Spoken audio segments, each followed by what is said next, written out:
രഞ്ജു ആണ് ടൂസമ്പിലേക്ക് സ്വാഗതം. നമ്മളൊരു വിദേശയാത്ര പോകുമ്പം ആ രാജ്യത്തിന്റെ ഡിജിറ്റൽ അറൈവൽ കാർഡ് ചെയ്യണം എന്നുള്ള കാര്യം നമുക്ക് എല്ലാവർക്കും അറിയാമല്ലോ. മുമ്പൊക്കെ നമ്മൾ പോകുന്ന സമയത്ത് ഫിസിക്കലി എംബാർക്കേഷൻ കാർഡ് എഴുതി കൊടുക്കുകയാണ് ചെയ്യുന്നത്. അത് മിക്കവാറും ഇപ്പോൾ എല്ലാ രാജ്യങ്ങളും ഡിജിറ്റൽ ആക്കിയിട്ടുണ്ട്.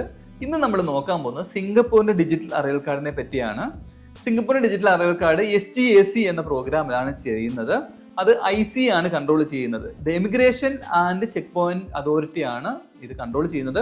അപ്പോൾ നമ്മൾ വെബ്സൈറ്റിൽ പോവുക. വെബ്സൈറ്റ് ഞാൻ ഇവിടെ മെൻഷൻ ചെയ്യാം. അല്ല എങ്കിൽ MyICA എന്ന് പ്ലേ സ്റ്റോറിലോ ആൻഡ്രോയിഡിലോ അല്ലാതെ ഐഫോണിലോ നോക്കിയിട്ട് ആപ്പ് ഡൗൺലോഡ് ചെയ്തിട്ട് നമുക്ക് ചെയ്യാൻ പറ്റും. പോകുന്നതിൻ്റെ 3 ദിവസം മുമ്പ് മുതൽ നമുക്ക് ചെയ്യാൻ പറ്റും. അതായത് പോകുന്നതിൻ്റെ തൊട്ട് തലേ ദിവസം അതിന് മുമ്പത്തെ ദിവസമൊക്കെ ഇരുന്നിട്ട് നമുക്കിത് ഫില്ല് ചെയ്യാനായിട്ട് പറ്റും. നമുക്കിത് എങ്ങനെയാണ് ചെയ്യുന്നതെന്ന് നോക്കാം. അതിൻ്റെ വെബ്സൈറ്റിൽ പോയിട്ട് ഫോറിൻ വിസിറ്റേഴ്സ് എന്നൊരു ഓപ്ഷൻ ഉണ്ട്. അവിടെ പോയിട്ട് ബാക്കി ഡീറ്റെയിൽസ് എല്ലാം കൊടുക്കാം. നമ്മുടെ വിസ ഓൾറെഡി മുമ്പേ തന്നെ സിംഗപ്പൂർ വിസ എടുത്തിട്ടുണ്ടാവും. ആ വിസയുടെ ഡീറ്റെയിൽസ് കൊടുത്തു കഴിഞ്ഞാൽ നമ്മുടെ ഡീറ്റെയിൽസ് എല്ലാം ഫെച്ചായി വരും. അല്ല എങ്കിൽ നമ്മുടെ പാസ്പോർട്ടിൻ്റെ ഫ്രണ്ട് പേജ് അപ്ലോഡ് ചെയ്ത് അവിടെ കൊടുത്താൽ മതിയാവും. ജസ്റ്റ് ഫ്രണ്ട് പേജ് അപ്ലോഡ് ചെയ്യുമ്പോൾ തന്നെ നമ്മുടെ അവിടെ ഉള്ള ഡീറ്റെയിൽസ് എല്ലാം പാസ്പോർട്ടിൻ്റെ ഡീറ്റെയിൽസ് എല്ലാം അവിടെ ഫെച്ച് ചെയ്ത് വരും. അപ്പോൾ അത് നോക്കിയിട്ട് ജസ്റ്റ് ഒന്ന് വെരിഫൈ ചെയ്യുക. അത് കഴിഞ്ഞിട്ട് പ്ലേസ് ഓഫ് ബർത്ത്, പിന്നെ നമ്മുടെ ഇമെയിൽ ID, മൊബൈൽ നമ്പർ ഇതൊക്കെ നമുക്ക് ഫിസിക്കലി ടൈപ്പ് ചെയ്ത് കൊടുക്കുക. അതേപോലെ ഇമെയിൽ ID കൊടുക്കുമ്പോൾ കറക്റ്റായിട്ട് കൊടുക്കുക. കാരണം വെച്ചാൽ ഫൈനലി ഇത് ഇമെയിലിലേക്ക് ഡൗൺലോഡ് ആയി വരുന്നുണ്ട്. അപ്പോൾ ഇതൊക്കെ കൊടുത്തിട്ട് നമുക്ക് താഴെ ഹെൽത്ത് ഡിക്ലറേഷൻ കൊടുക്കുക. ഹെൽത്ത് ഡിക്ലറേഷൻ കൊടുത്തിട്ട് അതിൻ്റെ താഴെയായിട്ട് ആഡ് ട്രാവലേഴ്സ് എന്നൊരു ഓപ്ഷൻ ഉണ്ട്. അതായത് നമ്മുടെ കൂടെ വരുന്ന ഫാമിലി മെമ്പേഴ്സിനെ അതിൻ്റെ കൂടെ ആഡ് ചെയ്യാം. അങ്ങനെ കൊടുത്തു കഴിഞ്ഞാൽ കൂടുതൽ ഡീറ്റെയിൽസ് നമുക്ക് ആഡ് ചെയ്യേണ്ട. സെയിം ആസ് ലീഡ് പാസഞ്ചർ എന്നുള്ള ക്ലിക്ക് ചെയ്തിട്ട് തന്നെ നമുക്ക് മുന്നോട്ട് പോകാൻ പറ്റും. വളരെ സിമ്പിൾ ആണ് ഇതൊക്കെ.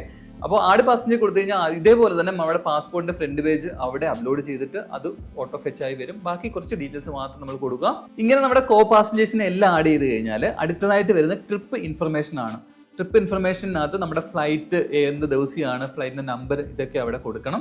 അത് കഴിഞ്ഞ് കഴിഞ്ഞാൽ പിന്നെ ഹോട്ടലിൻ്റെ ഡീറ്റെയിൽസ് നമ്മൾ ഓൾറെഡി ബുക്ക് ചെയ്തിട്ടുണ്ടാകും ഹോട്ടൽ. ആ ഹോട്ടലിൻ്റെ ഡീറ്റെയിൽസ് ടൈപ്പ് ചെയ്യുമ്പോൾ തന്നെ അവിടെ വരും. ആ ഇത് സെലക്ട് ചെയ്തിട്ട് നെക്സ്റ്റ് പോവുക. ഇത്രയേ ഉണ്ടാവുള്ളൂ.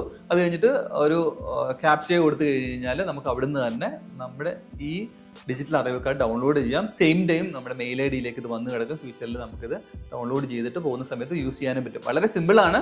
നിങ്ങൾ സ്വന്തമായിട്ട് ചെയ്യുവാണെങ്കിൽ ഇങ്ങനെയൊക്കെ ചെയ്യുക. അല്ല ടൂർ പാക്കേജിന് വേണ്ടിയിട്ട് ഒരു സ്ഥാപനത്തെ ഞങ്ങളെപ്പോലുള്ള ട്രാവൽ ഏജൻസിനെ അപ്രോച്ച് ചെയ്യുവാണെങ്കിൽ അവരിതെല്ലാം കംപ്ലീറ്റ് ചെയ്തിട്ട് ഫൈനൽ ഡോക്യുമെൻ്റ് ആണ് നിങ്ങൾക്ക് ഹാൻഡ് ഓവർ ചെയ്യുന്നത്. അപ്പോൾ ഇത് വളരെ സിമ്പിളാണ്.